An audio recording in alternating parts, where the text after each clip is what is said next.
Student welcome to my channel concise GS for IAS PCS.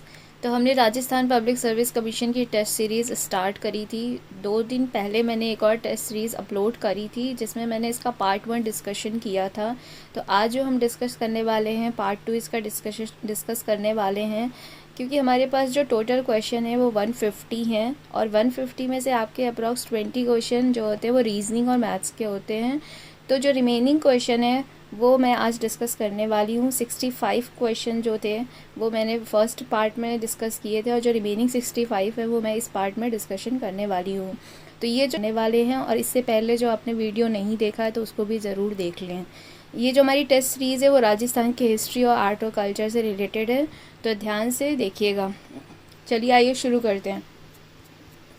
तो ये सब question तो मैं डिस्कस कर चुकी थी लास्ट पार्ट में। आज हम जो क्वेश्चन नंबर स्टार्ट करेंगे वो 66 से स्टार्ट करेंगे, क्योंकि 65 तक के क्वेश्चंस मैंने ऑलरेडी बता दिए हैं। ओके, चलिए आइए शुरू करते हैं 66 नंबर क्वेश्चन से।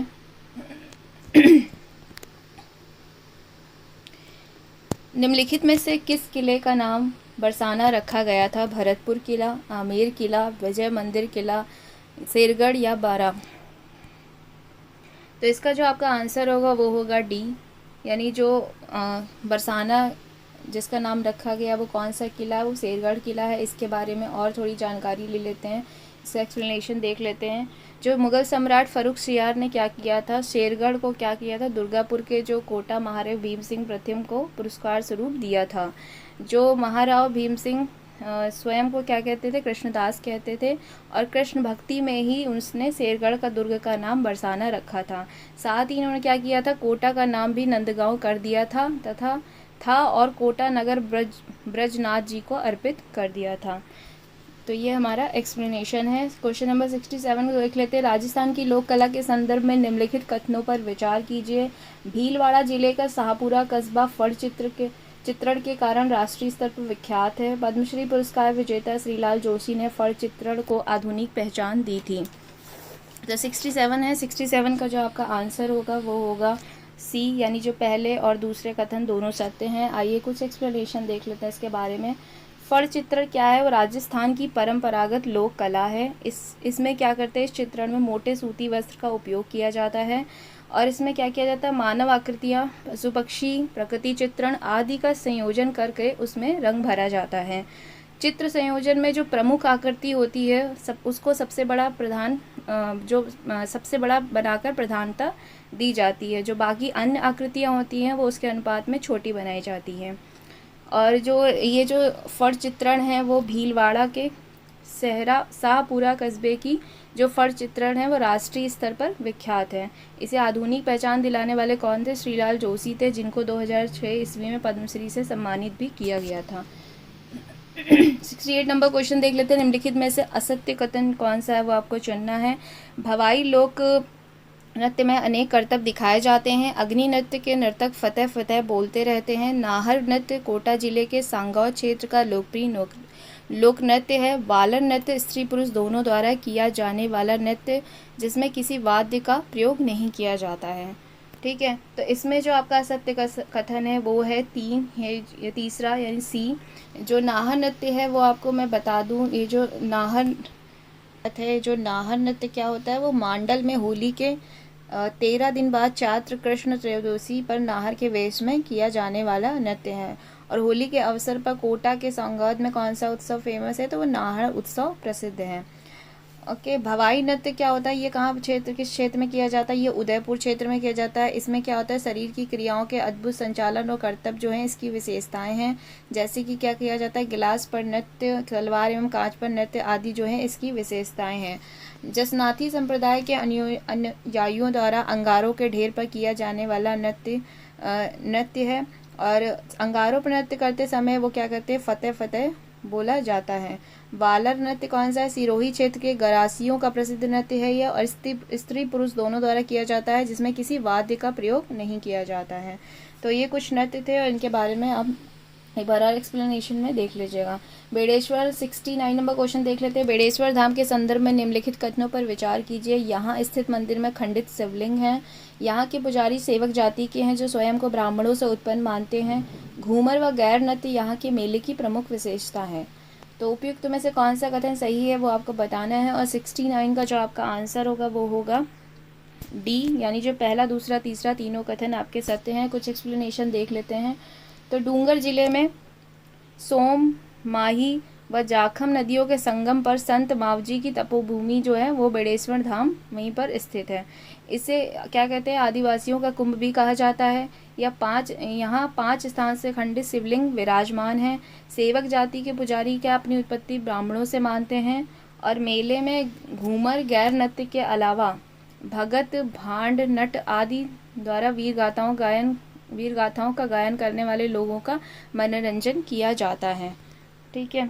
70 नंबर क्वेश्चन देख लेते हैं। निम्नलिखित में से राजस्थान से संबंधित किस सैन्य अधिकारी को 1971 के युद्ध के बाद महावीर चक्र के अलावा पाकिस्तान ने भी फक्रे हिंद की उपाधि दी थी। Lieutenant general Sagat Singh, major Piru Singh Rathore और major Shaitan Singh, lieutenant general Hanut Singh. तो 70 का जो आपका आंसर होगा वो होगा लेफ्टिनेंट जनरल हड़ूत सिंह। तो देख लेते हैं इनको किस युद्ध में ये जो चक्र था वो मिला था, और बाकी कुछ और भी जो हैं उनके बारे में भी देख लेते हैं। तो लेफ्टिनेंट जनरल हड़ूत सिंह को 1971 में भारत पाक युद्ध में बसंतर की लड़ाई में योगदान हेतु महावीर चक्र से सम्मानित किया गया था। ठीक है। साथ ही पाकिस्तान ने इनको कौन सी उपाधि दी थी, फक्रे हिंद की उपाधि भी दी गई थी। और जो हमारे हवलदार मेजर पीरू सिंह हैं उनका क्या था, 1948 में भारत पाक युद्ध में मरणोपरांत इनको परमवीर चक्र दिया गया था। और मेजर शैतान सिंह 1962 ईस्वी के भारत चीन युद्ध के बाद मरणोपरांत इनको भी परमवीर चक्र दिया गया है। और जो हमारे लेफ्टिनेंट जनरल सगत सिंह हैं वो किससे हैं, उनको पद्म भूषण से सम्मानित किया गया था। 71 नंबर क्वेश्चन देख लेते हैं। रतन रासो के संबंध में निम्नलिखित कथनों पर विचार कीजिए। यह चारण कवि जग्गा जी द्वारा लिखा गया है। इसमें मुगल उत्तराधिकार संघर्ष में धर्मत के युद्ध में रतलाम शासक रतन सिंह के शौर्य का वर्णन है। यह वीर रस प्रधान पिंगल ग्रंथ है जो गद्य और पद्य दोनों में रचित है। तो 71 का जो आपका आंसर होगा वो होगा ए, यानी पहला और दूसरा कथन बिल्कुल सही है। आइए देखते हैं तीसरा कथन क्यों गलत है। तो यह ग्रंथ वीर रस प्रधान है जो कि किसी जो डिंगल भाषा में लिखा गया है, ना कि पिंगल भाषा में। ठीक है, इसलिए जो तीसरा आपका कथन है वो सही नहीं है। कुछ और एक्सप्लेनेशन देख लेते हैं। कवि जग्गाचारण द्वारा रचित रतन रासो को वचनिका राठौर रतन सिंह महेश दासोतरी नाम से भी जाना जाता है। ठीक है। और क्वेश्चन नंबर 72 देख लेते हैं। निम्नलिखित में से कौन सा युग्म सुमेलित नहीं है वो आपको बताना है। हमीर रासो, जोधराज, भाषा भारत, खेतसी चारण, भीम विलास, दुरसा आढ़ा, कथा ऊषा पुराण और सुरजन दास पूनिया। तो कौन सा सम्मिलित नहीं वो आपको बताना है। 72 का जो आपका आंसर होगा वो होगा सी, यानी भीम विलास दुरसा आढ़ा। ये जो है ये आपका सही नहीं है। ठीक है। आइए एक्सप्लेनेशन देख लेते हैं। कुछ पुस्तक हैं, लेखक भी दे रखे हैं और साथ ही उनकी कुछ विशेषताएं हैं वो भी देख लेते हैं। तो लेखक तो मैंने बता दिए ऊपर। भीम विलास के जो लेखक हैं वो कौन से हैं, भीम विलास के जो आपके लेखक हैं वो हैं किशन जी। ठीक है। और कुछ जो विशेषताएं वो देख लें। हमीर रासो जो पुस्तक है उसके लेखक जोधराज हैं। उसकी जो विशेषताएं क्या है, इसमें हमीर व अलाउद्दीन खिलजी के बीच युद्ध का वर्णन है इसमें। और भाषा भारत जो पुस्तक इसके द्वारा लिखी गई है कवि खेतसी चारण के द्वारा लिखी गई, यह डिंगल भाषा में है। और महाभारत के 18 पर्वों का सारांश है इसमें। साथ ही जोधपुर महाराजा अभय सिंह के आश्रित के बारे में भी इसमें लिखा गया है। भीम विलास जो किशन जी इसके लेखक हैं, इसमें महाराणा भीम सिंह का जीवन वृत्त के बारे में बताया गया। कथा ऊषा पुराण जो कि सुरजन दास पुनिया द्वारा लिखी है, और इसमें क्या किया गया, ऊषा और अनिरुद्ध के प्रेम प्रसंग के वर्णन किया गया है इसमें। 73 नंबर क्वेश्चन देख लेते हैं। कुछ मेले दिए हैं, उनकी तिथि दी गई है कि उनको आपको सुमेलित करना है। चंद्रभागा, कार्तिक पूर्णिमा, शीतला माता चैत्र शुक्ल अष्टमी, कैला माता माघ कृष्ण चतुर्थी, चौथ माता चैत्र कृष्ण सप्तमी। तो 73 को आपको मिलान करना है कि कौन से सही है। 73 का जो आपका आंसर होगा वो होगा बी, यानी 1423। आइए एक्सप्लेनेशन देख लेते हैं। चंद्रभागा जो मेला है वो एक पशु मेला है जिसमें क्या करते हैं कि मालवी नस्ल के पशुओं का क्रय विक्रय हेतु ये प्रसिद्ध है। शीतला माता मेला जो है इसके जो पुजारी होते हैं वो कुम्हार होते हैं। और मातृ रक्षिका देवी, बच्चों की संरक्षा चेचक रक्षक देवी, ठीक है। और इसमें बैलगाड़ी मेले के नाम से भी प्रसिद्ध है ये। पशु मेले का आयोजन भी होता है यहाँ पे। कैला देवी मेला जो है वो चैत्र शुक्ल अष्टमी को मनाया जाता है और शक्ति का रूप ही नहीं, माता के सौम्य रूप में भी पूजा की जाती है। चौथा जो है माता मेला जो कि माघ कृष्ण चतुर्थी को मनाया जाता है।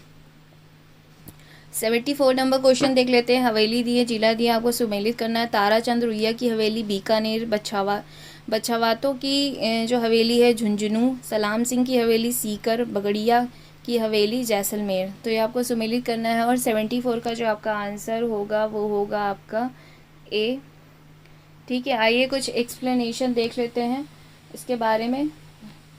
जो 74 का जो आपका आंसर वो है, एक बार मिलान करके देख लेते हैं। ताराचंद रुइया की जो हवेली है वो सीकर जिला में आती है।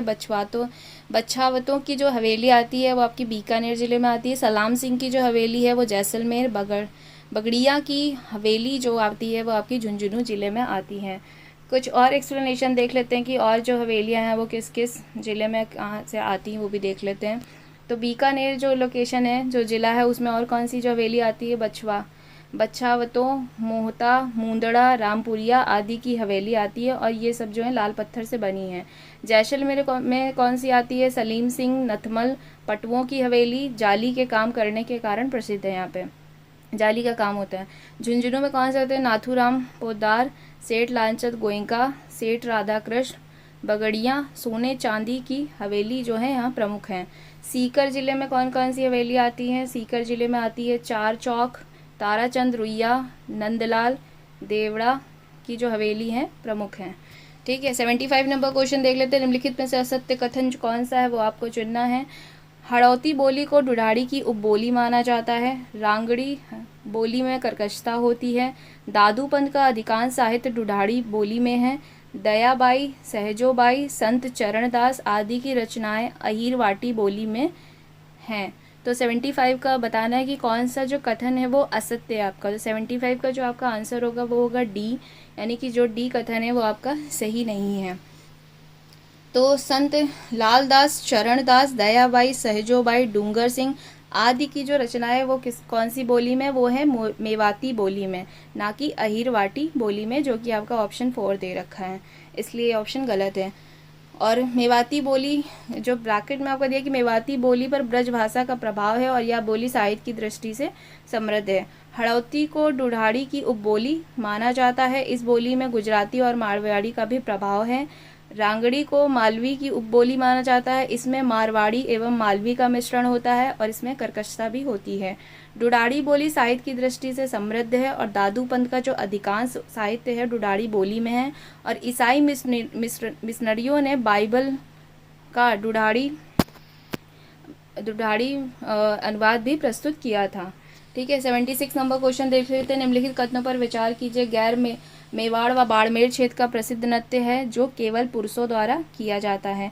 गीदड़ नृत्य का प्रमुख वाद्य नगाड़ा होता है। डंडा रोपाई की रस्म गैर नृत्य का प्रमुख भाग है। तो इसमें से कौन सा जो कथन है वो सही है वो आपको बताना है।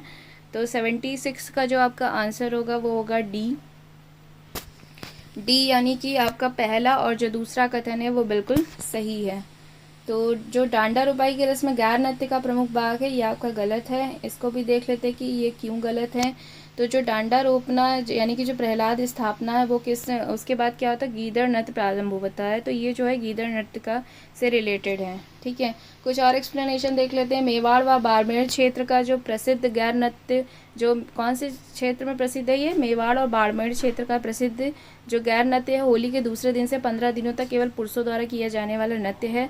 नृत्य करने वाले को क्या कहते हैं, गैरिया कहलाते हैं। इसमें ढोल, बाकिया, थाली वाद्य यंत्रों का उपयोग होता है। शेखावटी क्षेत्र में क्या होता है, होली के त्यौहार पर प्रहलाद स्थापना के बाद कौन सा नृत्य होता है, गीदड़ नृत्य प्रारंभ होता है।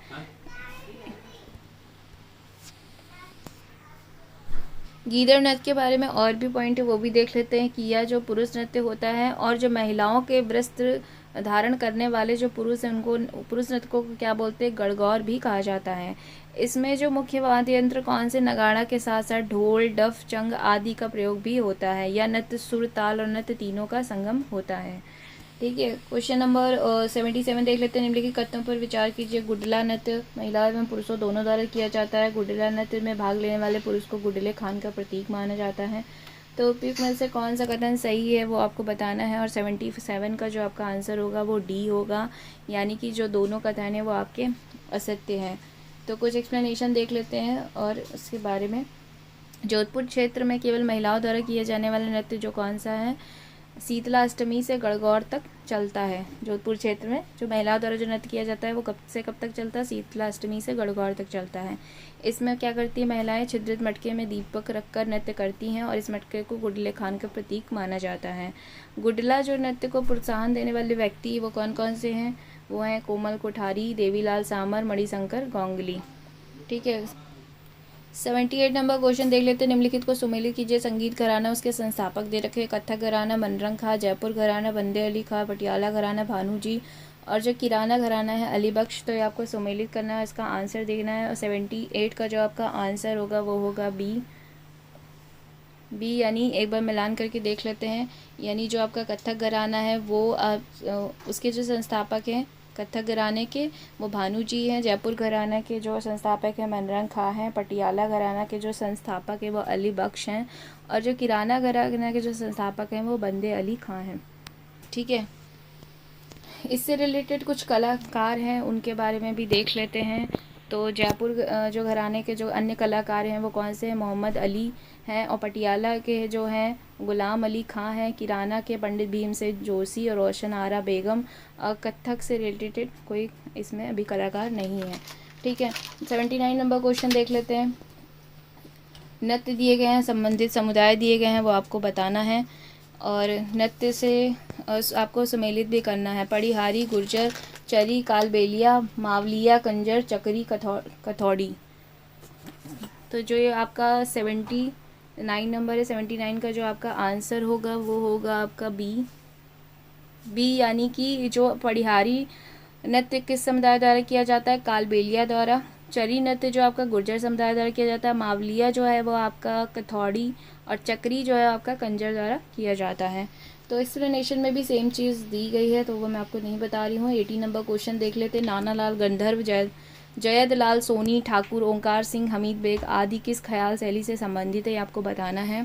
तो कुचामनी ख्याल, तुर्रा कलंगी, हेला ख्याल और शेखावटी ख्याल। सो ये सब जो रिलेटेड हैं वो हैं तुर्रा कलंगी ख्याल से शैली से रिलेटेड है। कुछ एक्सप्लेनेशन देख लेते हैं इसके बारे में।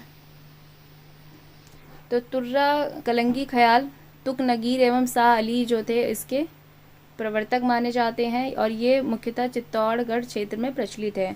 स्वर्गीय जयद लाल सोनी इस ख्याल को इस ख्याल को नई पहचान दी थी। वर्तमान में नाना लाल गंधर्व इसके प्रमुख कलाकार हैं। चंग जो है इस ख्याल शैली का प्रमुख वाद्य है। इसके संवाद बोल कहलाते हैं। गैर व्यावसायिक ख्याल है यह। और अलवर का जो अली बख्शी ख्याल जो है वो प्रसिद्ध है। ठीक है। कुचामानी ख्याल के बारे में देख लेते हैं। इसके जो प्रवर्तक हैं वो लक्ष्मी राम हैं। खुले मंच में प्रदर्शित किया जाता है यह। और इसके प्रमुख ख्याल कौन कौन से, चांद नीलगरी, राव रिडमल, गोगा चौहान, मीरा मंगल। प्रमुख कलाकार कौन से हैं जो इसके उगम राज हैं। ठीक है। शेखावटी ख्याल के बारे में देख लेते हैं। इसका एक और अन्य नाम से जाना जाता है चिड़ावी ख्याल भी बोलते हैं। प्रसिद्ध कलाकार नानू राम दूलिया राणा है। नानू राम के जो प्रमुख ख्याल कौन से, हीर रांझा है, हरिश्चंद्र, भर्तहरि, जयदेव, कलाली, ढोला मरवड़, आल्हा देव। हेला ख्याल के बारे में देख लेते हैं। इसके जो प्रमुख मुख्य प्रेरक जो हैं वो शायर हेला हैं। दौसा, लालसोट, सवाई माधोपुर क्षेत्र में ये लोकप्रिय है। बम यानी बड़ा नगाड़ा इसके प्रारंभ होने का सूचक है। और नौबत जो वाद्य प्रयुक्त किया जाता है इसमें। ठीक है। सब 81 क्वेश्चन देख लेते हैं। निम्नलिखित को सम्मिलित कीजिए। कुछ पुस्तक है उसके लेखक दिए गए हैं वो आपको सम्मिलित करना है। भरतेश्वर बाहुबली रास वज्रसेन सूरी, हम्मीर महाकाव्य शालिभद्र सूरी, भरतेश्वर बाहुबली गौर, कुशल लाभ, पिंगल शिरोमणि नयनचंद सूरी। 81 का जो आपका आंसर होगा वो होगा डी, यानी कि इसको मिलान कर लेते हैं। भरतेश्वर बाहुबली रास जो के लेखक हैं वो हैं शालिभद्र सूरी। और हमीर महाकाव्य के जो लेखक हैं वो है नयनचंद सूरी। और भरतेश्वर बाहुबली गौर के जो लेखक है वो है वज्रसेन सूरी। और पिंगल शिरोमणि के कुशल लाभ। ठीक है। कुछ एक्सप्लेनेशन देख लेते हैं इसके बारे में। इसकी कुछ विशेषताएं हैं वो भी हम देख लेते हैं।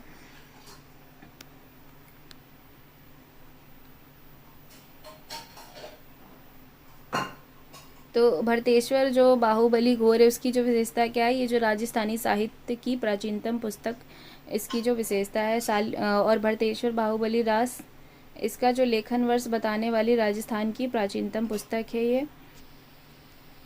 ठीक है। हमीर महाकाव्य में क्या है, अलाउद्दीन खिलजी के रणथंभौर आक्रमण का वर्णन किया गया है। ओके चलिए 82 नंबर क्वेश्चन देख लेते हैं। पूरन भक्त, मोरध्वज, डूंगजी, जवाहर जी, राजा हरिश्चंद्र, गोपीचंद, भर्तरी किस लोक नाट्य शैली के उदाहरण हैं? स्वांग, नौटंकी, गवरी, रम्मत। तो 82 का जो आपका आंसर होगा वो होगा आपका डी, यानी ये सब जो रिलेटेड है वो रम्मत लोक नाट्य शैली के उदाहरण हैं। ठीक है। और ये जो रम्मत ये कहाँ प्रचलित है, ये आप देख सकते हैं कि बीकानेर जैसलमेर में प्रचलित है। इस लोक नाट्य के कुछ प्रमुख कलाकार हैं और उनके कुछ उदाहरण भी दे रखे हैं, तो वो अभी मैं देख लेती हूँ। तो स्वांग जो लोक नाट्य है उसके प्रमुख जो कलाकार कौन है, परशुराम जानकी लाल। और इसके उदाहरण साठिए, शराबी, लैला मजनू, सेठ सेठानी, वीर तेजाजी, राम लक्ष्मण। और नटंकी के जो प्रमुख कलाकार हैं दत्ताराम की मंडली है, इसमें जो उदाहरण है अमर सिंह राठौड़, आला उदल, हरिश्चंद्र, तारामती, लैला मजनू, सत्यावान, सावित्री। और गवरी जो लोक नृत्य है उसके उदाहरण कौन से हैं, बंजारा देवी, अंबड़, बादशाह की सवारी, भिन्यावड़, खेडलिया, भूत, शेर सुअर की लड़ाई। 83 नंबर क्वेश्चन देख लेते हैं। निम्नलिखित में से सत्य कथन चुनिए। भीलों के नेजा नृत्य में नकली स्पर्धा जनित युद्ध का प्रदर्शन किया जाता है। भीलों के कौन से युद्ध में, नेजा नृत्य में। और चरी नृत्य में महिलाएं चरी में जलते हुए दीपक रखकर नृत्य करती हैं। 13 ताली नृत्य में महिलाएं 13 मंजीरे बांधकर बैठी हुई मुद्रा में नृत्य करती हैं। तो कौन सा जो कथन है वो सत्य है वो आपको चुनना है। और 83 का जो आपका आंसर होगा वो होगा आपका सी, यानी पहला और तीसरा कथन जो है वो आपका सही है। बाकी जो दूसरा कथन है वो गलत है, वो भी देख लेते हैं कि क्यों गलत है। तो चरी नृत्य में महिलाएं क्या करती हैं, चरी नृत्य में महिलाएं चरी में कपास के जलते हुए बीज रखती हैं। ठीक है। और भी देख लेते हैं, और जो अन्य नृत्य हैं उनके बारे में देख लेते हैं। भीलों के नेजा नृत्य को क्या बोला जाता है, युद्ध नृत्य भी कहा जाता है। और घुड़ला नृत्य में क्या होता है, छिद्रित मटके में जलता हुआ दीपक रखा जाता है। और 13 ताली नृत्य जो रामदेव जी के मेले में कामड़िया पंथ की महिलाओं द्वारा बैठकर किया जाता है, इसमें 13 मंजीरे बांधकर ये नृत्य किया जाता है। ठीक है। 84 नंबर क्वेश्चन देख लेते हैं। निम्नलिखित में से कौन सा युग्म सुमेलित नहीं है। मृदंग, अवनतवाद, मंजीरा, घनवाद, शंख, तत्वाद, बांसुरी, सुशेरवाद। तो इसका जो आंसर होगा जो सुमेलित नहीं है वो शंख है, जो कि तत्ववाद से रिलेटेड नहीं है, वो सुशेरवाद का में आता है। ठीक है। तो इसका एक्सप्लेनेशन देख लेते हैं। सुशेरवाद में कौन कौन से जो आते हैं वो देख लेते हैं। उदाहरण उसके कौन कौन से। पहले तो ये जो वाद्य है जिसे फूंक कर या हवा मारकर हवा द्वारा बजाया जाता है। ठीक है। उदाहरण में शहनाई, बांसुरी, शंख, अलगोजा, पुंगी, नड़, तुरही, बाकिया, भूंगल, मोरचंग, मशक, सतारा, मुरली, सिंगी या सिंगा, सुरनाई, हरनाई आदि। तो ये सब सुशिरवाद के उदाहरण हैं। तत्ववाद में देख लेते हैं कि क्या क्या उदाहरण है तत्ववाद के। जो ऐसे तो तत्ववाद क्या होते हैं जिनमें तार लगे होते हैं और इन तारों से जो है अलग अलग ध्वनि निकाली जाती है। उदाहरण में रावण हत्ता, एक तारा, चौतारा, सुरमंडल, सारंगी, कामयाचा, दो तारा, जंतर, रवाज या रवाब, भपंग, अपंग, गुजरी, तंबूरा आदि। ठीक है। और अवनतवाद में ये क्या होता है, ये जो है लकड़ी या धातु के गोलाकार या अर्ध गोलाकार घेरे पर पशुओं की क्या की जाती है, खाल चढ़ाई जाती है और इन पर हाथ या लकड़ी से चोट मारने पर ध्वनि उत्पन्न होती है। उदाहरण में मृदंग है, ढोल ढोलक है, नौबत, नगाड़ा, मादल, चंग, खंजरी, डेरू, कुंडी, माटे आदि। ठीक है। घन वाद्य में देख लेते हैं। ये क्या है, धातु से निर्मित ऐसे वाद्य होते हैं जो टकराने या चोट मारने से ध्वनि उत्पन्न होती है। इसके उदाहरण है मंजीरा, झांझ, थाली, खड़ताल, घुंघरू, घंटा, लेजिम, झालर, चिमटा, रमझौल आदि। ठीक है। तो ये आप ध्यान से जो भी इसके उदाहरण है वो ध्यान से पढ़िएगा, क्योंकि इससे भी क्वेश्चन कई सारे बन सकते हैं। क्वेश्चन नंबर 85 देख लेते हैं। निम्नलिखित कथनों पर विचार कीजिए। भारतीय स्वतंत्रता आंदोलन में इन्होंने राय बहादुर की पदवी त्याग दी। 1920 ईस्वी में कांग्रेस के नागपुर अधिवेशन की स्वागत समिति के अध्यक्ष बनाए गए और 1921 में वर्धा में सत्याग्रह आश्रम की स्थापना की और उन्होंने घर पर ही हरिजन सेवक रखकर आदर्श प्रस्तुत किया। तो ये सारे जो कथन हैं ये किन के बारे में कहे जा रहे हैं आपको बताना है। जमुनालाल बजाज, हीरालाल शास्त्री, घनश्याम दास बिरला, माणिक लाल वर्मा। तो इसका जो आंसर होगा वो ए होगा, जमुनालाल बजाज। ठीक है, इनके बारे में एक ये भी फेमस है कि इनको गांधी जी का 5वां पुत्र भी कहा जाता था। ठीक है, 86 नंबर क्वेश्चन देख लेते हैं। लाखा खान मांगड़िया के संबंध में निम्नलिखित में से असत्य कथन कौन सा है। तो उन्हें प्रख्यात सारंगी वादक के रूप में जाना जाता है। वे सिंधी सारंगी वादक हैं जिसमें गुजराती सारंगी से अधिक तार होते हैं। इन्हें सारंगी वादन हेतु 2021 में पद्मश्री से सम्मान दिया गया था। वे जैसलमेर जिले के रानेरी गाँव के निवासी हैं।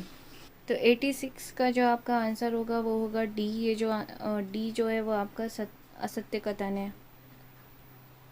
ठीक है, तो ये जो है असत्य कथन क्यों है वो भी देख लेते हैं। तो वे जैसलमेर ज़िले के रानेरी गांव के निवासी थे। ये गलत है क्योंकि वो जो थे जोधपुर ज़िले के रानेरी गांव के निवासी हैं। सारंगी जो होती है वो 2 प्रकार की होती है, गुजराती सारंगी और सिंधी सारंगी।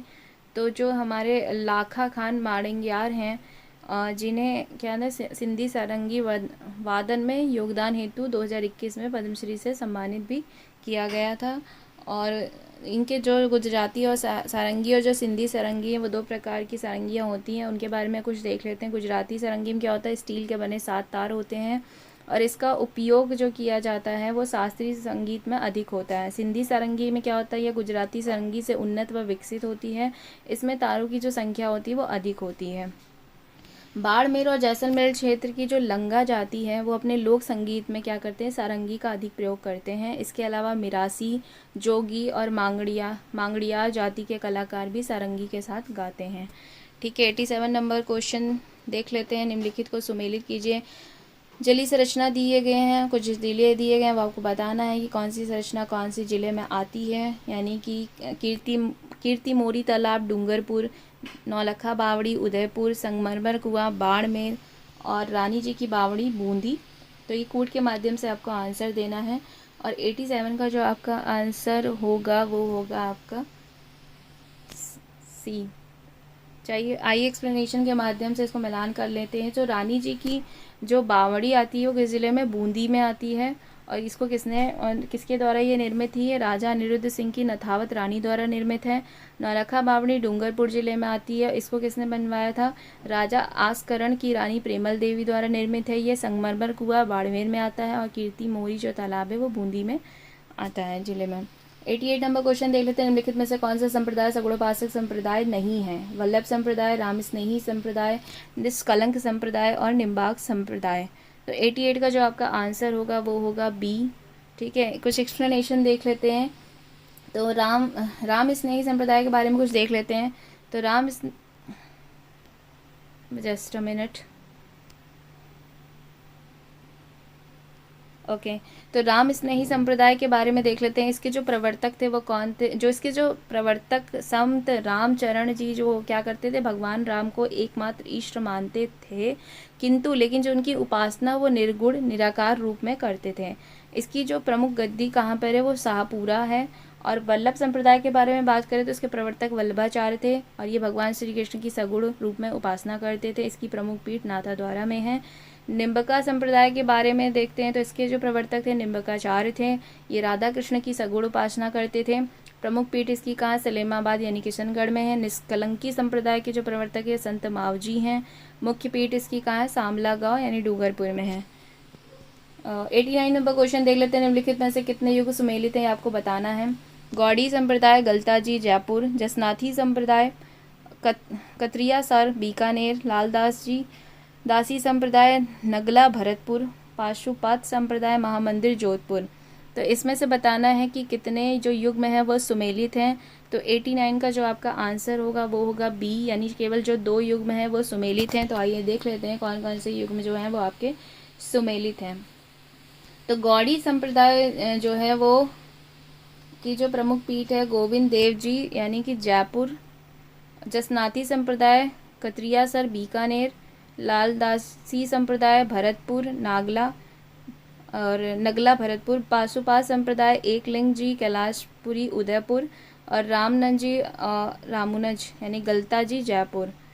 तो 2 आपके सुमेलित हैं। इसमें जो 2 कौन कौन से सुमेलित हैं आपके, जो जसनाती है वो आपका बिल्कुल सही है, ये सही है, आपका दूसरा सुमेलित है।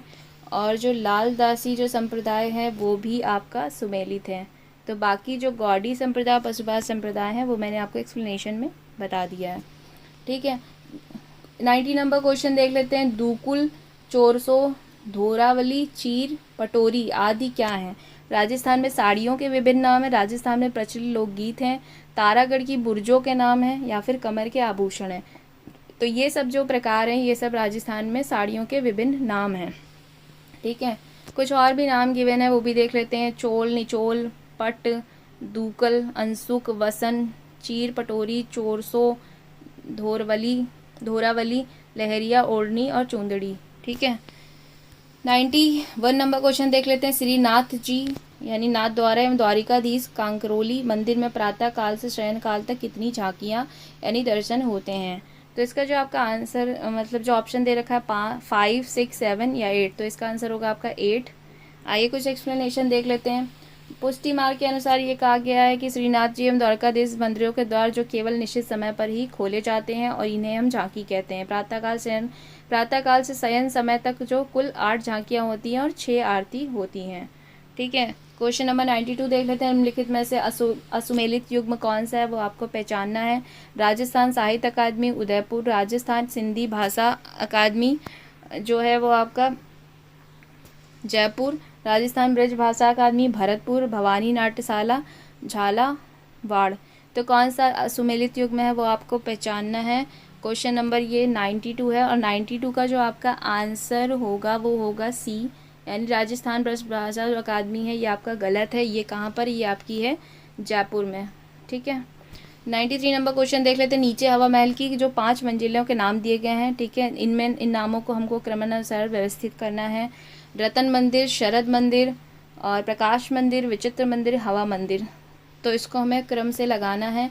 और 93 का जो आपका आंसर होगा वो होगा ए। तो यानी कि पहले शरद मंदिर, उसके बाद रतन मंदिर, देन विचित्र मंदिर, उसके बाद प्रकाश मंदिर, देन हवा मंदिर। कुछ एक्सप्लेनेशन देख लेते हैं इसके बारे में।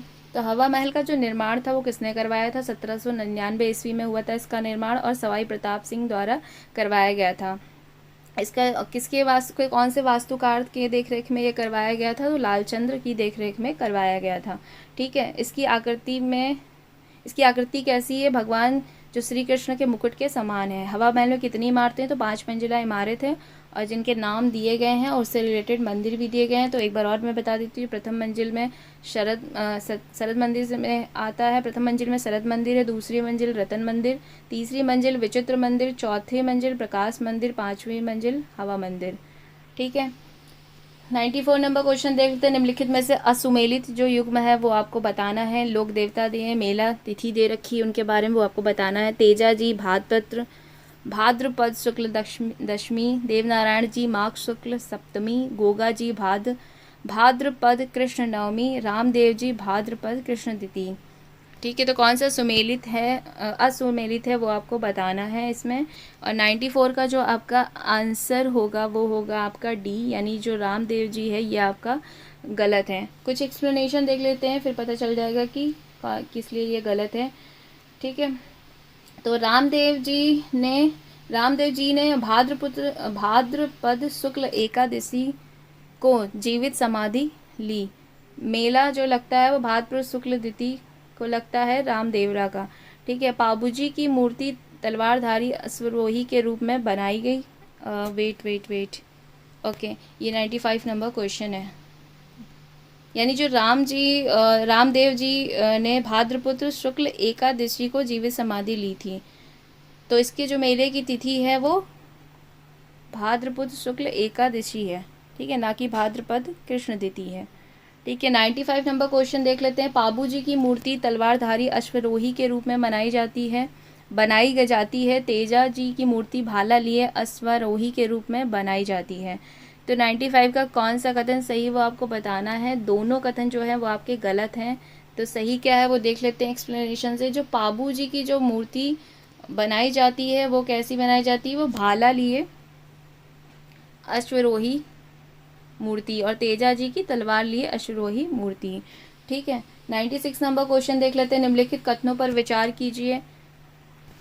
सूर्यमल मीसड़ की वंश भास्कर के अनुसार गोगा जी गायों की रक्षा हेतु वीरगति को प्राप्त हुए। कवि मेघ ने गोगा जी का रसावला में उनकी वीरता का वर्णन किया है।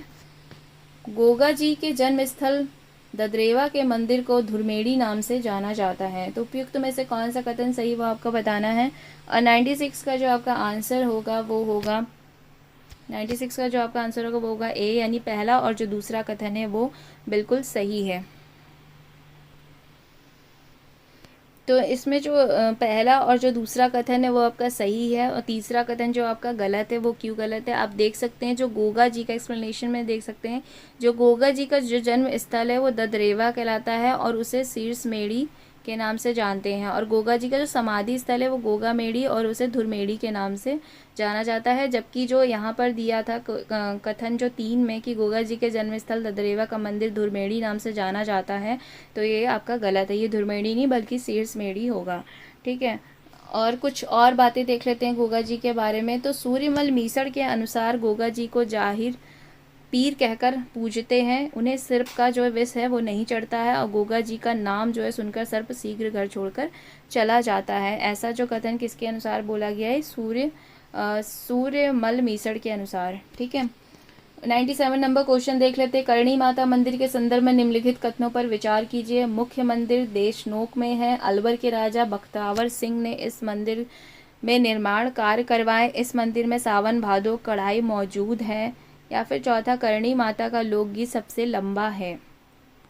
तो 97 का जो आपका आंसर होगा वो होगा आपका डी, यानी कि पहला दूसरा तीसरा कथन जो है वो आपके सही हैं। बाकी जो चौथा कथन है वो आपका गलत है। तो कुछ एक्सप्लेनेशन देख लेते हैं। बीकानेर शासकों सूरत सिंह, डूंगर सिंह, गंगा सिंह के अलावा अलवर शासक कौन थे, बख्तावर सिंह ने भी करणी माता मंदिर की भव्यता बढ़ाने हेतु मंदिर का निर्माण कार्य करवाए। और जो जीण माता का लोकगीत है वो सबसे लंबा लोकगीत है। तो ये आपका सही है, ना कि ये सही कि जो करणी माता का लोकगीत है वो सबसे लंबा है। ठीक है, 98 नंबर क्वेश्चन देख लेते हैं। निम्नलिखित कथनों पर विचार कीजिए। आई माता के बिलाड़ा स्थित मंदिर को बनेर कहा जाता है। बासयोड़ा त्यौहार शिला माता से संबंधित है। तनोट माता मंदिर को युद्ध देवी मंदिर के नाम से भी जाना जाता है। तो उपयुक्त में से कौन सा कथन सही है वो आपको बताना है। और 98 का जो आपका आंसर होगा वो होगा आपका डी, यानी पहला और तीसरा जो है वो आपके बिल्कुल सही कथन है। एक्सप्लेनेशन देख लेते हैं कि आपका दूसरा कथन क्यों गलत है। ठीक है, आई माता यानी बिलाड़ा स्थित जो जोधपुर में स्थित है, मुख्य मंदिर बड़ेर कहलाता है और अन्य मंदिर दरगाह कहलाते हैं। बसयोड़ा त्यौहार शीतल माता से संबंधित है और ये चैत्र कृष्ण सप्तमी को घर में पकवान बनाए जाते हैं और अगले दिन अष्टमी को माता को ठंडे पकवानों का भोग लगाया जाता है। तो ये किस त्यौहार के बारे में बात कर रहे हैं, ये है बसयोड़ा त्यौहार जो कि शीतला माता से संबंधित है। तनोट माता मंदिर को युद्ध देवी मंदिर के नाम से भी जाना जाता है। तनोट मंदिर की आरती व देखरेख के लिए बीएसएफ द्वारा इसके देखरेख की जाती है। ठीक है, जो देखरेख का कार्य करता है वो सीमा सुरक्षा बल द्वारा किया जाता है। किसका, तनोट माता मंदिर का। तो जो आपका आंसर जो दूसरा कथन था आपका बसयोड़ा त्यौहार शिला माता मंदिर माता से संबंधित है वो गलत है, क्योंकि वो शिला माता नहीं, वो आपका है शीतला माता, आप देख सकते हैं। ठीक है, और ये था 98 नंबर क्वेश्चन। 99 नंबर क्वेश्चन देख लेते हैं। भोजन थाली मेला कहाँ आयोजित होता है। नाथद्वारा, राजसमंद, गलताजी, जयपुर, कामा, भरतपुर, शाहबाद, बारा। तो 99 का जो आपका आंसर होगा वो होगा डी, यानी कि जो कामा भरतपुर। भोजन थाली जो मेला कहाँ आयोजित किया जाता है वो आपका कामा भरतपुर में भाद्रपद शुक्ल पश्चिमी को ये मेला आयोजित किया जाता है। 100 नंबर क्वेश्चन देख लेते हैं। कुछ आभूषण है वो कौन से अंग में पहने जाते हैं वो आपको सम्मिलित करना है। टोंटी, कमर, झालरों, गला, धांस, कान, टुस्सी, दांत। तो कूट के माध्यम से आपको आंसर करना है और 100 का जो आपका आंसर होगा वो होगा आपका बी, यानी आइए मिलान करके देख लेते हैं, कुछ एक्सप्लेनेशन के माध्यम से भी देख लेते हैं। तो जो टोटी होता है वो तोते के आकार का आभूषण होता है, वो कहाँ पहनते हैं, कान में पहनते हैं इसको। झालरा जो है वो आपका झालरा कमर का आभूषण है। ठीक है, और धांस जो है वो दांत का आभूषण है। टुस्सी या ठुस्सी जो गले में चिपकी अवस्था में पहनते हैं, और इसको शायद गलवटियाँ भी कहते हैं। ठीक है, ओके। तो ये थे 100 नंबर क्वेश्चन। और इसके बाद जो आपके क्वेश्चन है वो आपके रीजनिंग और मैथ के हैं, जिसका एक्सप्लेनेशन मैं नहीं दे रही हूँ, मैं नहीं बता रही हूँ। अगर आपको पीडीएफ चाहिए तो हमारा टेलीग्राम जो चैनल है उसको ज्वाइन कर लें, कंसाइज जीएस और आईएएस पीसीएस, वहाँ पे आपको पीडीएफ मिल जाएगी। और जो इसका जो लिंक होगा वो आपका डिस्क्रिप्शन बॉक्स में मिल जाएगा। ठीक है, अब जो हमारे क्वेश्चन आएंगे वो हमारे जो क्वेश्चन है वो रिलेटेड है आपके करंट अफेयर से। ठीक है, तो करंट अफेयर से रिलेटेड है, और ये जो करंट अफेयर से रिलेटेड जो क्वेश्चन है उसको आपको ध्यान से देखिएगा, क्योंकि ये क्वेश्चन आपके एग्जाम में आ सकते हैं। ठीक है, तो 121 नंबर क्वेश्चन देख लेते हैं। राज्य के कृषि परिदृश्य के संदर्भ में निम्नलिखित कथनों पर विचार कीजिए। कृषि क्षेत्र में वर्ष 2021-22 में सकल राज्य मूल्य संवर्धन GSVA में प्रचलित मूल्यों पर 14.01% की वृद्धि हुई है। इस क्षेत्र में वर्ष 2022-23 में GSVA की प्रचलित मूल्य पर वृद्धि दर 13.84% है। तो 121 का जो आपका आंसर होगा वो होगा सी, यानी कि दोनों कथन बिल्कुल सही हैं। ठीक है, एक्सप्लेनेशन आप देख सकते हैं इसमें जो लिखा हुआ है कि सकल राज्य मूल प्रचलित मूल्यों पर 2021-22 में क्या था, 3,33,313 करोड़ रुपए था, और 2022-23 में कितना हुआ, 3,79,439 करोड़। तो ये 2022-23 का है, और ये है 2021 और 22 का।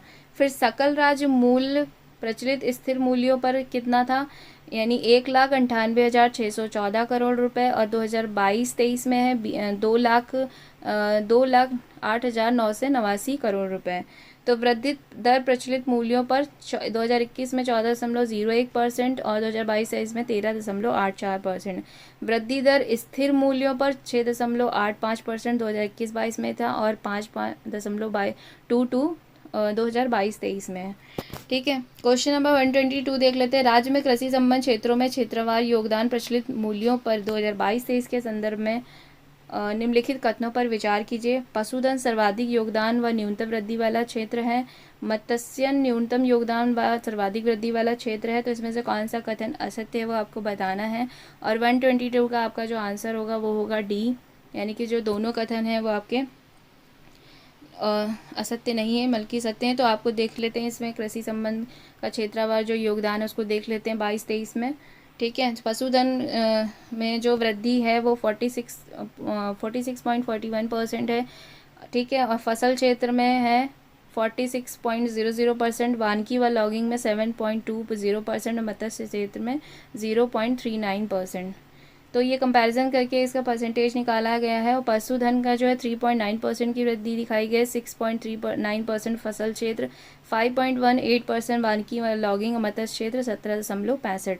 तो सबसे ज़्यादा आप जो वृद्धि देख सकते हैं वो किस क्षेत्र में जो हुई है, न्यूनतम देख सकते हैं जो पशुधन है उसमें सबसे कम वृद्धि हुई है 3.9%, और मत्स्य क्षेत्र में सबसे ज़्यादा यानी 17.65% की वृद्धि हुई है। 123 देख लेते हैं। भू उपयोग और क्षेत्रफल दिए गए हैं। वानिकी 10.87%, बंजर भूमि 8.8%, शुद्ध बोया गया क्षेत्रफल 52.34%, वृक्षों के झुंड तथा बाग 0.9%। तो सुमेलित युग्मों की संख्या कितनी है वो आपको बताना है। और 123 का जो आपका आंसर होगा वो होगा बी, यानी इसमें से जो केवल एक युग्म है वो सुमेलित है। तो वो भी देख लेते हैं आपका कौन सा सुमेलित है। तो शुद्ध बोया गया जो क्षेत्रफल राज्य का कुल क्षेत्रफल का कितना है, 52.34%, बंजर भूमि 10.87%, वानिकी 8.8%, वृक्षों के झुंड तथा बाग 0.09%। तो कौन सा आपका युग्म सुमेलित है इसमें से आप देख सकते हैं। तो जो शुद्ध बोया गया जो क्षेत्रफल है ये आपका सुमेलित है। ठीक है, 124 नंबर क्वेश्चन देख लेते हैं। प्रचलित जो धारकों के संबंध में यानी कृषि गणना जो 2015-16 के संबंध में निम्नलिखित कथनों पर विचार कीजिए। राज्य में भूमि जोतों के कुल क्षेत्रफल व बड़े आकार की भूमि जोतों में कमी दर्ज की गई है। राज्य में मध्यम आकार की जोतों जोत धारकों में सभी आकार वर्गों के जोतों में कमी हुई है। तो असत्य कथन कौन सा है वो आपको पहचानना है। और 124 का जो आपका आंसर होगा वो होगा सी, यानी दूसरा, और जो तीसरा कथन है वो आपका असत्य है। ठीक है, यानी पहला कथन जो है वो आपका सही है कि राज्य में भूमि जोतों के कुल क्षेत्रफल व बड़े आकार की जो भूमि जोतों में कमी दर्ज की गई है। कुछ एक्सप्लेनेशन देख लेते हैं इसके बारे में। वर्ष 2010-11 की तुलना में कुल जोतों का जो क्षेत्रफल था वो कितना था, 2011.36 लाख हेक्टेयर था, जो वर्ष 2015-16 में घटकर 208.73 लाख हेक्टेयर हो गया। अर्थात जोतों के कुल क्षेत्रफल में 1.2% की कमी दर्ज हुई है। और बड़े आकार के जो भू जोतों की संख्या में 11.14% की कमी दर्ज की गई है। बड़े आकार की जोतों में 13.20 की कमी दर्ज की गई है, जो कि सर्वाधिक है। सीमांत, लघु, अर्ध मध्यम, मध्यम एवं बड़े आकार की वर्गीकृत महिला जोत धारकों का कुल जोतों से क्रमशः 49.55%, 20.77%, 14.97% और 11.74% एवं 2.97% है। 2010-11 की तुलना में 2015-16 में सभी आकार वर्गों की जो जोतों में वृद्धि हुई है। 125 नंबर क्वेश्चन देख लेते हैं। कृषि गणना 2015-16 के अनुसार राज्य में महिला भूमि जोतों की वृद्धि दर कितनी है? 40%, 43%, 41.94%, 39.9%। तो 125 का जो आपका आंसर होगा वो होगा सी, यानी 41.94%। एक्सप्लेनेशन देख लेते हैं। राज्य में कृषि गणना 2015-16 के अनुसार कुल महिला प्रचलित भूमि जोतों की जो संख्या 7.75 लाख है, जबकि 2010-11 में यह संख्या 5.46 लाख थी। अर्थात महिला भूमों की जोतों की संख्या में 41.94% की वृद्धि हुई है। 126 नंबर क्वेश्चन देख लेते हैं। निम्नलिखित में से उस फसल समूह का चयन कीजिए जिनके उत्पादन यानी 2021 में राजस्थान का प्रथम स्थान है। ग्वार, सोयाबीन, बाजरा, चना, मूंगफली, सरसों, या फिर सी बाजरा, सरसों, गवार, या फिर डी मूंगफली, सरसों, बाजरा।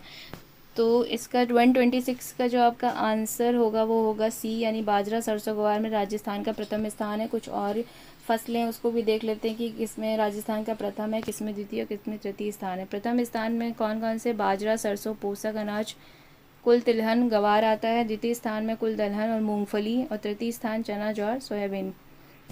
127 नंबर क्वेश्चन दे लें। निम्नलिखित युगों को सम्मिलित कीजिए। योजना और उद्देश्य दिए गए हैं। लवकुश वाटिका, स्वास्थ्य रक्षा, नंदी गौशाला, पशुपालकों हेतु देवनारायण आवासीय योजना, इको टूरिज्म, घर घर औषधि, आवारा गौवंश को संधारित करने हेतु। तो ये आपको ऐलान करना है कि किस योजना का कौन सा उद्देश्य है। और 127 का जो आपका आंसर होगा वो होगा बी। ठीक है, आइए इसके बारे में कुछ और जानकारी ले लेते हैं एक्सप्लेनेशन के माध्यम से। तो जो लवकुश वाटिका है, राज्य में इको टूरिज्म को बढ़ावा देने के लिए प्रत्येक ज़िले में 2 करोड़ रुपए की लागत से दो इको टूरिज्म लवकुश वाटिका 2 विकसित की जा रही है। और नंदी गौशाला जन सहभागिता योजना, ये कब प्रारंभ हुई थी? ये हुई थी 29 अगस्त 2019 में।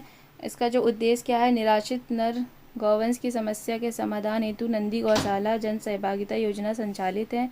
16 नंदी गौशाला संचालित हो चुकी हैं।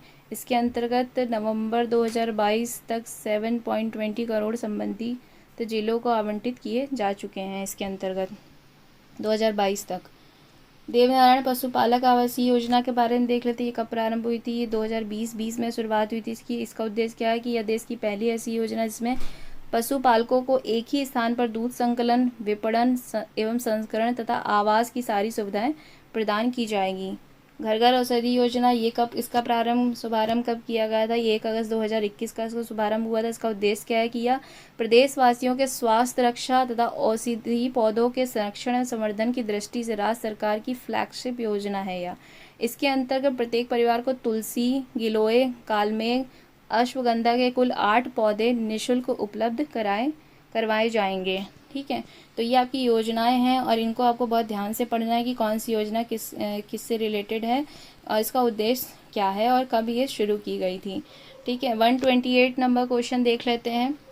प्रचलित मूल्यों पर वर्ष 2021-22 की तुलना में वर्ष 2022-23 में राज्य की प्रति व्यक्ति आय में कितने प्रतिशत वृद्धि दर्ज की गई है? तो 14.85%, 6.94%, 13.7% या फिर 5.5%। तो 128 का जो आपका आंसर होगा वो होगा ए, यानी 14.85%। ठीक है, कुछ एक्सप्लेनेशन देख लेते हैं। वर्ष 2022-23 में प्रति व्यक्ति आय प्रचलित कीमतों पर 1,56,149 रुपये अनुमानित है, जो 14.85 वृद्धि दर को दर्शाती है। वर्ष 2022-23 में प्रति व्यक्ति आय स्थिर कीमतों पर 86,134 रुपये अनुमानित है, जो कि 6.94 वृद्धि दर दर्शाती है। तो एक बार हम देख रहे हैं प्रचलित कीमतों पर और दूसरा हम स्थिर कीमतों पर देख रहे हैं। ठीक है, 129 नंबर क्वेश्चन देख लेते हैं। भूमिहीन श्रमिकों हेतु शुरू किए गए राजस्थान कृषि श्रमिक संबल मिशन के अंतर्गत अनुदान राशि कितनी है? 5,000 रुपये प्रति श्रमिक, 5 लाख रुपए प्रति श्रमिक, 5,000 रुपये प्रति परिवार या फिर 2 लाख रुपए प्रति परिवार। तो 129 का जो आपका आंसर होगा वो होगा सी, यानी 5,000 रुपये प्रति परिवार जो है इस मिशन के अंतर्गत अनुदान की जाने वाली राशि है। तो देख लेते हैं कुछ एक्सप्लेनेशन। कृषि बजट 2022-23 के प्रावधान के अनुसार क्या है? 5 लाख भूमिहीन श्रमिकों को हस्तचालित कृषि यंत्र खरीदने के लिए 5,000 रुपये प्रति परिवार अनुदान राशि का प्रावधान किया गया है। इसके लिए बजट भी पास किया गया था, वो कितना 250 करोड़ रुपए है। ठीक है, 130 नंबर क्वेश्चन देख लेते हैं। वर्ष 2022-23 में राजस्थान के शुद्ध राज्य घरेलू उत्पाद व वृद्धि दर को प्रदर्शित करने वाले कूट का चयन कीजिए। 14.14 लाख करोड़, 6.95 लाख करोड़ यानी 8.11%, 7.99 लाख करोड़ यानी 8.11%, 12.60 लाख करोड़ यानी 16.10%। तो 130 का जो आपका आंसर होगा वो होगा आपका बी। ठीक है, कुछ एक्सप्लेनेशन देख लेते हैं इसके बारे में। वर्ष 2022-23 हेतु शुद्ध राज्य घरेलू उत्पाद कितना है? 12.60 लाख करोड़ रुपए है, जो 2021-22 की तुलना में 16.10% की वृद्धि दर्शाता है। वर्ष 2022-23 हेतु शुद्ध राज्य घरेलू उत्पाद ये था प्रचलित मूल्यों पर, और स्थिर मूल्यों पर कितना है? 6.5 लाख करोड़ रुपए है, जो कि प्रीवियस ईयर जो कि 2021-22 की तुलना में 8.11% की वृद्धि दर्शाता है। ठीक है, तो ये सब आंकड़े आपको बहुत ध्यान से पढ़ने हैं, और आपको इसको चाहे अगर अब रटना हो तो आप रट के भी जा सकते हैं, क्योंकि ये बहुत सही आंकड़े और सटीक आंकड़ों को आपको जानकारी दी गई है, और ये आपको पढ़ के ज़रूर जाना है। ठीक है, क्योंकि एक भी डिजिट का अगर इधर उधर कुछ अंतर हुआ तो आपका आंसर गलत हो सकता है, तो इसलिए इसको बहुत ध्यान से रट के ही चले जाइएगा। राज्य कृषि बजट से संबंधित कथनों पर विचार कीजिए। समृद्ध किसान खुशहाल राजस्थान की थीम पर आधारित यह बजट 2023-24 में प्रथम बार प्रस्तुत किया गया। इसके अंतर्गत सर्वाधिक आवंटन कृषि शाख को किया गया। राजस्थान मिलेट प्रोत्साहन मिशन इसका नवीनतम मिशन है। तो राज्य कृषि बजट जो है इससे संबंधित ये सब कथन दिए गए हैं, आपको बताना है कि कौन सा जो कथन है वो आपका असत्य कथन है। तो 131 का जो आपका आंसर होगा वो होगा आपका डी, यानी जो सभी कथन है वो आपके असत्य कथन है। ठीक है, तो इसके बारे में एक्सप्लेनेशन देख लेते हैं कुछ। राजस्थान में प्रथम कृषि बजट जो है 2022-23 में पेश किया गया था। ठीक है, घटक जो इसके कृषि अनुदान 37.83% से कृषि साख 25.63% जो कुल प्रावधान किया गया। आधारभूत संरचना 15.13%, और राजस्थान युवा कृषक कौशल एवं क्षमता संवर्धन मिशन जो है इसका नवीनतम जो 12वां मिशन है। ठीक है, इसके अंतर्गत क्या किया गया है कि जो 11वीं 12वीं और यूजी पीजी तथा पीएचडी में जो कृषि के विषय के साथ अध्ययनरत छात्राओं को दे प्रोत्साहन राशि क्रमशः 15,000, 25,000, 40,000 रुपये प्रतिवर्ष की घोषणा तथा 1,000 कृषक मित्र व मोबाइल एग्री क्लिनिक की स्थापना के लिए ये निर्धारित की गई है। ठीक है, 132 नंबर क्वेश्चन देख लेते हैं। राज्य में मूल सांख्यिकी के संदर्भ में निम्नलिखित कथनों पर विचार कीजिए। राज्य के सामान थोक मूल सूचकांक व अखिल भारतीय थोक मूल सूचकांक वर्ष 2021 में क्रमशः 12.7 व 6.12% की वृद्धि हुई है। वर्ष 2022 में राज्य उपभोक्ता मूल सूचकांक यानी औद्योगिक श्रमिक के तीनों केंद्रों में प्रवृत्ति देखी गई है। सत्य कथन आपको पहचानना है। 132 का जो आपका आंसर होगा वो होगा बी, यानी केवल जो दूसरा कथन है वो आपका सही है। और एक्सप्लेनेशन देख लेते हैं कि पहला कथन क्यों गलत है।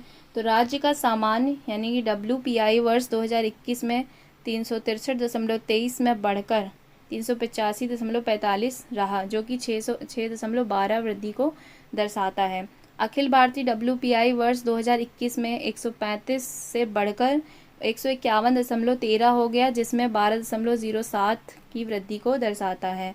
ठीक है। और CPI IW के राजस्थान में तीनों केंद्रों यानी अलवर 4.38%, भीलवाड़ा 6.92%, जयपुर 6.02%, जो कि पिछले 5 वर्षों के दौरान बढ़त की प्रवृत्ति रही है इन क्षेत्रों में। ठीक है। क्वेश्चन नंबर 33 देख लेते हैं। 133, निम्नलिखित में से राजस्थान फसल सुरक्षा मिशन का उद्देश्य जो नहीं है वो आपको बताना है।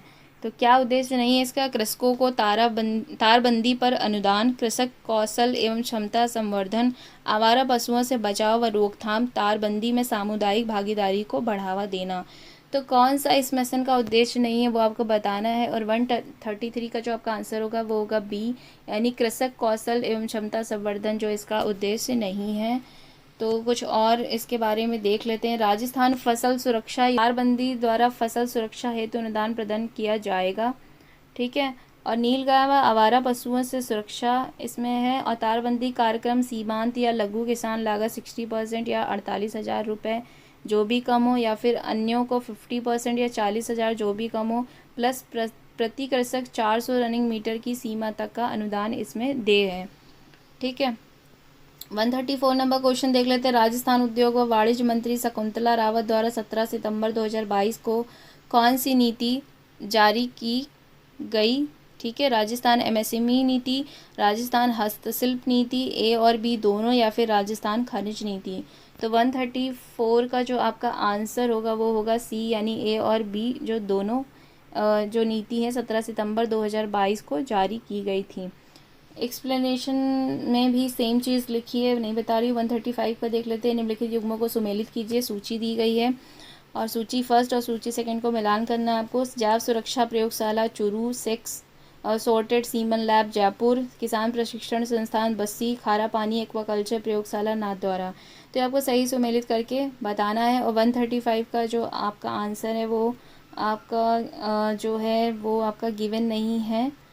तो ये आप इसका जो आंसर है वो आपको कमेंट बॉक्स में बताना है और आप इसको ज़रूर इसको आंसर देख लीजिएगा। हो सकता है ये क्वेश्चन रिपीट हो जाए, तो इसे आप ज़रूर एक बार देख लीजिएगा।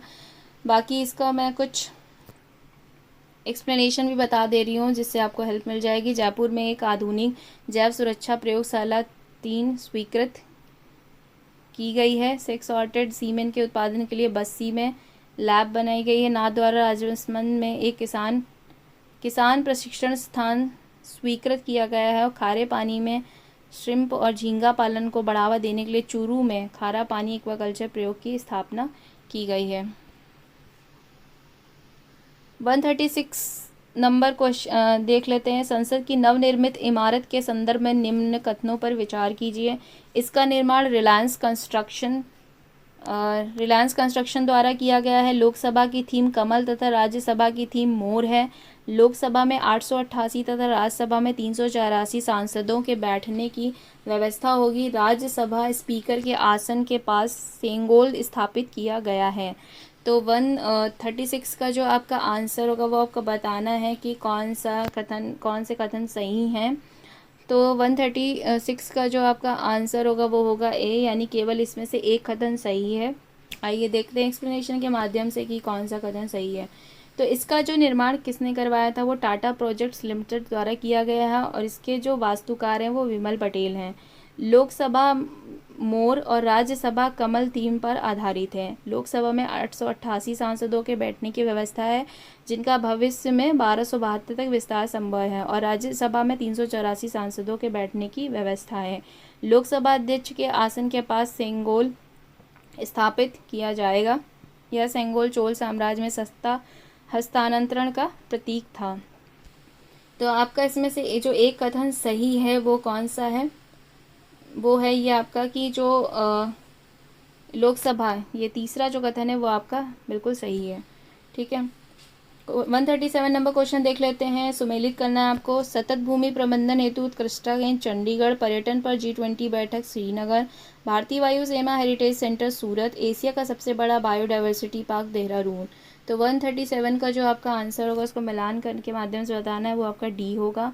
यानी कि जो सतत भूमि प्रबंधन हेतु उत्कृष्टता केंद्र है वो आपका देहरादून में है। पर्यटन पर G20 की बैठक कहाँ हुई थी? वो आपकी श्रीनगर में हुई थी। भारतीय वायु सेना हेरिटेज सेंटर कहाँ है? आपका चंडीगढ़ में है। एशिया का सबसे बड़ा बायोडाइवर्सिटी जो पार्क है वो आपका सूरत में बना है। ठीक है, सेम चीज़ एक्सप्लेनेशन में दी गई है, वो मैं नहीं बता रही हूँ। 138 नंबर क्वेश्चन देख लेते हैं। NVS-01 नेविगेशन उपग्रह के बारे में निम्न कथनों पर विचार कीजिए। या IRNSS-1G को प्रतिस्थापित करेगी। इसमें L1 बैंड सिग्नल समाहित हैं जो सेवाओं को बेहतर रूप से प्रदान करते हैं। या PSLV F-12 द्वारा लॉन्च किया गया है। तो 138 का जो आपका आंसर होगा वो होगा C, यानी पहला, और जो दूसरा कथन है वो आपके सही है, यानी जो तीसरा कथन है वो आपका गलत है। एक्सप्लेनेशन देख लेते हैं। 29 मई 2023 को इसरो ने क्या किया था? NVS-01 का सफल प्रक्षेपण GSLV F-12 द्वारा किया है। या IRNSS-1G को प्रतिस्थापित करेगा और नेविगेशन अनुभव को सटीक बनाएगा। इसके साथ पहली बार स्वदेशी परमाणु घड़ी शामिल की गई है। ठीक है, जोरावर क्या है? राजस्थान सरकार द्वारा ड्रग्स के खिलाफ मुहिम है, ईरान की बैलिस्टिक मिसाइल है, या फिर पाकिस्तान द्वारा लॉन्च की गई सैटेलाइट है, या फिर DRDO द्वारा विकसित एक लाइट टैंक है। तो जोरावर का जो आपका आंसर होगा 139 का वो होगा D, यानी ये DRDO द्वारा विकसित एक लाइट टैंक है। ठीक है,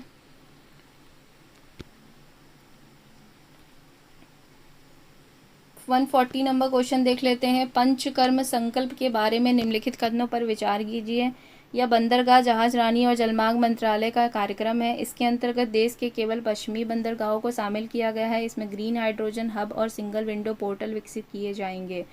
तो इसमें से कौन सा कथन सही है वो आपको बताना है। और 140 का जो आपका आंसर होगा वो आपका होगा A, यानी केवल 2 कथन सही हैं। ठीक है, एक्सप्लेनेशन देख लेते हैं। इसके अंतर्गत पूर्वी व पश्चिमी तटों के बंदरगाह सम्मिलित किए गए हैं। तो ये जो आपका कथन है कि इसके अंतर्गत केवल पश्चिमी बंदरगाहों को शामिल किया गया है, ये आपका गलत है। ठीक है, और इसमें और भी देख लेते हैं कि मुख्य रूप से जवाहरलाल नेहरू बंदरगाह, VO बरनार बंदरगाह, दीनदयाल बंदरगाह, पारादीप। हाल ही में किसे 2023 का अंतर्राष्ट्रीय बुकर पुरस्कार प्रदान किया गया है? सूर्यनाथ सिंह को, जॉर्जी गोस्पोडिनेव को, गीतांजलि श्री को, जयंत नार्लिकट को। तो 141 का जो आपका आंसर होगा 141 का जो आपका आंसर होगा वो होगा B, जॉर्जी गोस्पोडिनेव को जो है 2023 का अंतर्राष्ट्रीय बुकर पुरस्कार प्रदान किया गया है। एक्सप्लेनेशन देख लेते हैं। जॉर्जी गोस्पोडिनेव जो कहाँ की है, कहाँ का है? बुल्गारिया को टाइम शेल्टर, किस उपन्यास के लिए? टाइम शेल्टर हेतु 2023 का अंतर्राष्ट्रीय बुकर पुरस्कार मिला है। सूर्यनाथ सिंह को कौतुक अप के लिए साहित्य अकादमी बाल साहित्य पुरस्कार मिला है। और गीतांजलि श्री को रेत की समाधि के लिए 2022 का अंतर्राष्ट्रीय बुकर पुरस्कार मिला है। साथ ही जो जयंत नर्लिकर को Govind Swarup life time achievement पुरस्कार मिला है। ठीक है, 142 नंबर क्वेश्चन देख लेते हैं। भारतीय सुपर कंप्यूटर एरावत का विश्व में कौन सा स्थान है? फर्स्ट, 35, 75, 50। तो 142 का जो आपका आंसर होगा वो होगा आपका C, यानी 75 स्थान है। तो CDAC संस्थान पुणे में स्थित सुपर कंप्यूटर एरावत को विश्व का 75वां सबसे तीव्र सुपर कंप्यूटर घोषित किया। और विश्व का अगर सबसे बात करें सुपर कंप्यूटर तो वो अमेरिका का फ्रंटियर है। ठीक है, 143 नंबर क्वेश्चन देख लेते हैं। वो निम्नलिखित युग्मों को सुमेलित कीजिए। सूची 1 और सूची 2 दिए गए हैं, वो आपको बताना है। आर्ट्रे डेस पाल्म्स अवार्ड विजेता, राजस्थान के मुख्य न्यायाधीश, भारतीय पैरा टेबल टेनिस टीम के कोच, राजस्थान बधिर क्रीड़ा परिषद के अध्यक्ष। तो ये सब कुछ दिए गए हैं और इनसे कौन से जो पर्सन है वो रिलेटेड है वो आपको बताना है। तो पहले मैं आपका इसका आंसर बता दूं। 143 का जो आपका आंसर होगा वो होगा D। ठीक है, तो हम एक्सप्लेनेशन के माध्यम से देख लेते हैं कि कौन सा किससे रिलेटेड है। आर्ट्रे डेस पाल्म्स अवार्ड जो विजेता प्रोफेसर RS खंगारोत हैं। भारतीय पैरा टेबल टेनिस टीम के जो कोच कौन है? वो सुमन पारिक हैं, जो कि जयपुर के रहने वाले हैं। राजस्थान उच्च न्यायालय के मुख्य न्यायाधीश कौन है? जॉर्ज मसीह हैं। राजस्थान बधिर क्रीड़ा परिषद के अध्यक्ष कौन है? सूरज कुमार हैं। ठीक है, 144 नंबर क्वेश्चन देख लेते हैं। निम्नलिखित में से कौन से खेल ग्रामीण व शहरी ओलंपिक दोनों में शामिल हैं? Football, kabaddi, athletics, tennis ball cricket, या फिर athletics, tennis ball cricket, football, रस्साकशी जो कि महिला वर्ग के लिए है, kabaddi, tennis ball, cricket, football, kho kho, football, kabaddi, shooting ball, kho kho. तो ये कुछ ये दे रखी है, टेबल के माध्यम से हम देख लेते हैं शहरी ओलंपिक और ग्रामीण ओलंपिक में कौन कौन से खेल आते हैं। शहरी में कबड्डी, जो कि बालक बालिका दोनों द्वारा खेला जाता है। ग्रामीण में भी कबड्डी, टेनिस बॉल, क्रिकेट शहरी का भी है और टेनिस बॉल क्रिकेट ग्रामीण में भी आता है। खो खो दोनों में आता है, शहरी और ग्रामीण में। वॉलीबॉल भी दोनों में ही आता है, बालक बालिका दोनों द्वारा होता है। और जो शहरी ओलंपिक में जो है एथलेटिक्स, जो कि 100 मीटर, 200 मीटर और 400 मीटर, ये बालक और बालिका के लिए, लेकिन ये जो है ग्रामीण में नहीं आता। ग्रामीण में कौन सा है, रस्साकसी गेम है, जो कि बालिका वर्ग के लिए है। और शहरी में के देख लेते हैं कौन सा कॉमन है, तो फुटबॉल भी कॉमन है दोनों में, लेकिन बास्केटबॉल जो है वो शहरी में आता है और शूटिंग बॉल जो होता है वो आपके शूटिंग बॉल जो होता है वो आपका ग्रामीण इसमें आता है। ठीक है, ग्रामीण ओलंपिक में आता है। 145 नंबर क्वेश्चन देख लेते हैं। निम्नलिखित कथनों पर विचार कीजिए। ग्लोबल इंस्टीट्यूट ऑफ जैनोलॉजी और प्राकृत भवन जय नारायण व्यास विद्यालय में स्थापित होगा। यह देश का पहला केंद्र है जहां प्राकृत, पाली व जैन साहित्य की पढ़ाई एवं विश्व स्तरीय शोध होंगे। तो ग्लोबल इंस्टीट्यूट ऑफ जैनोलॉजी और प्राकृत भवन जैन, जो ये दोनों हैं वो जैन नारायण व्यास विद्यालय में स्थापित होंगे। ये जो दो कथन है वो आपको बताना है कि कौन सा सही है। तो 145 का जो आपका आंसर है वो होगा बी, यानी जो केवल दूसरा है वो आपका कथन सही है। तो ग्लोबल देख लेते हैं एक्सप्लेनेशन में, ये कहाँ पर निर्माण विद्यालय जो है वो शिलान्यास कहाँ पर रखा गया इसका। तो ग्लोबल इंस्टीट्यूट ऑफ जैनोलॉजी और प्राकृत भवन का जो शिलान्यास कहाँ रखा गया, मोहनलाल सुखाड़िया विश्वविद्यालय में हुआ है इसका। और सेकंड तो आपका सही था कि यह प्राकृत, पाली व जैन साहित्य की पढ़ाई में विश्व स्तरीय शोध होंगे यहाँ पे। ठीक है, 146 नंबर क्वेश्चन देख लेते। किस जिला अस्पताल को राष्ट्रीय प्रमाण पत्र प्रदान किया गया है? जयपुर जिला अस्पताल, भीलवाड़ा जिला अस्पताल, डूंगरपुर जिला अस्पताल या फिर जोधपुर जिला अस्पताल। तो 146 का जो आपका आंसर होगा वो होगा सी, यानी डूंगरपुर जिला अस्पताल। और किस क्षेत्र में मिला है इसको? सुदृढ़ चिकित्सा सेवा हेतु इसको राष्ट्रीय प्रमाण पत्र प्रदान किया गया है। ठीक है, राजस्थान में किन स्थानों पर 3D सिटी प्रस्तावित है? जयपुर, जोधपुर, कोटा। पहला जो आपका आंसर है ऑप्शन है जयपुर, जोधपुर, कोटा, अजमेर। दूसरा जोधपुर, उदयपुर, कोटा, अजमेर। या फिर तीसरा जोधपुर, जयपुर, कोटा, बीकानेर। या फिर जोधपुर, जयपुर, अजमेर, बीकानेर। तो ध्यान से इस ऑप्शन को देखिएगा और इसका जो आंसर होगा 147 का जो आपका आंसर होगा वो होगा बी, यानी जोधपुर, उदयपुर, कोटा और अजमेर में जो है 3D सिटी जो है वो आपकी प्रस्तावित है। ठीक है, सेम चीज़ एक्सप्लेनेशन में दी हुई है, मैं आपको नहीं बता रही हूँ। 148 नंबर क्वेश्चन देख लेते हैं। अंतर्राष्ट्रीय उत्तर दक्षिण परिवहन गलियारे के बारे में निम्नलिखित कथनों पर विचार कीजिए। हाल में इसके अंतर्गत सेंट पीटर्सबर्ग मुंबई मार्ग पूरा करने हेतु ईरान रूस के बीच समझौता हुआ है। भारत, रूस व ईरान द्वारा इसे 2002 में शुरू किया गया है। यह मल्टी मोड कनेक्टिविटी पर आधारित है। ठीक है, तो इसमें से कौन सा कथन सही हो आपको बताना है। और 148 का जो आपका आंसर होगा वो होगा आपका सी, यानी कि जो उपयुक्त सभी कथन हैं वो आपके सही हैं। एक्सप्लेनेशन देखने की ठीक है, मैं देख लेती हूँ एक्सप्लेनेशन भी। अंतर्राष्ट्रीय उत्तर दक्षिण परिवहन गलियारा जो है वो 2002 में भारत, ईरान और रूस के बीच समझौता किया गया था। अशकाबाद समझौता INSTC का हिस्सा है। भारत 2018 में अशकाबाद समझौते में शामिल हुआ था। और साथ ही यह मल्टी मोड आधारित कनेक्टिविटी परियोजना है। मल्टी मोड यानी सड़क, रेल और समुद्री मार्ग, यानी तीनों जो मार्ग हैं उससे रिलेटेड है। प्रेस 149 प्रेस स्वतंत्रता सूचकांक के बारे में निम्नलिखित कथनों पर विचार कीजिए। इसे संयुक्त राष्ट्र की संस्था रिपोर्टर्स विदाउट बॉर्डर्स द्वारा से प्रकाशित किया जाता है। नॉर्वे शीर्ष स्थान पर है, भारत 161वें स्थान पर रहा है। तो कौन सा कथन सही वो आपको बताना है। और 140 का जो आपका आंसर होगा वो होगा बी, यानी केवल जो दो कथन हैं वो आपके सही हैं। तो आइए देख लेते हैं एक्सप्लेनेशन से। रिपोर्टर्स विदाउट बॉर्डर्स एक फ्रांस स्थित गैर लाभकारी गैर सरकारी संगठन है। इसकी स्थापना 2002 में हुई थी। ये राष्ट्रों को क्या करता है, बहुत गंभीर मुश्किल समस्या और संतोषजनक श्रेणी में बांटता है। भारत को किस में रखा गया? बहुत गंभीर श्रेणी में रखा गया और इसमें कुल 180 देशों में भारत को 161 स्थान पर रखा गया है। और इसमें जो नॉर्वे, आयरलैंड, डेनमार्क जो है वो शीर्ष 3 स्थान पर रहे हैं।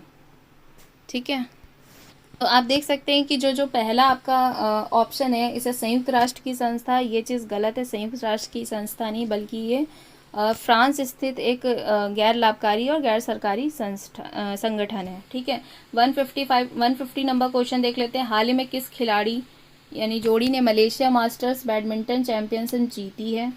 तो ये जो जीती है वो आपको बता देती हूँ, HS प्रणय ने जीती है इसको। और ये जो जीत हासिल करने वाले ये तीसरे भारतीय हैं। इससे पहले साइना नेहवाल और PV संधू ने ये खिताब जीता था। और पुरुष सिंगल्स का स्वर्ण पदक जीतने वाले ये पहले भारतीय हैं। तो ये हमारा आज का लास्ट क्वेश्चन था। तो इस सीरीज़ से रिलेटेड मैंने ये वीडियो मतलब ये जो है 2 पार्ट में ये सीरीज़ को मैंने कवर किया है। फर्स्ट पार्ट भी अपलोडेड है और सेकंड ये जो आज मैंने फिनिश किया है। तो अगर आपने फर्स्ट नहीं देखा है तो आप फर्स्ट को भी ज़रूर देखिए। जो फर्स्ट में मैंने 65 क्वेश्चन कवर किए हैं और जो रिमेनिंग क्वेश्चन है वो मैंने इस पार्ट में कवर किए हैं। और अगर आपको PDF चाहिए इस टेस्ट सीरीज़ की, तो हमारा जो टेलीग्राम चैनल है concise GS for IAS PCS, उसे ज्वाइन कर लें। बाकी जो लिंक होगा वो हम डिस्क्रिप्शन बॉक्स में प्रोवाइड करा देंगे। और अगर आपको हमारा चैनल अच्छा लगता है तो उसको लाइक कीजिए, सब्सक्राइब कीजिए। और जो लोग भी कंसाइज वे में स्टडी करना चाहते हैं तो उनके लिए ये चैनल बहुत हेल्पफुल है। और इसमें बहुत सारे और भी लेक्चर्स हमने प्रोवाइड कराए हैं, लाइक ज्योग्राफी, हिस्ट्री, तो उसको भी आप कंसाइज वे में पढ़ सकते हैं। ठीक है, तो आज के लिए धन्यवाद।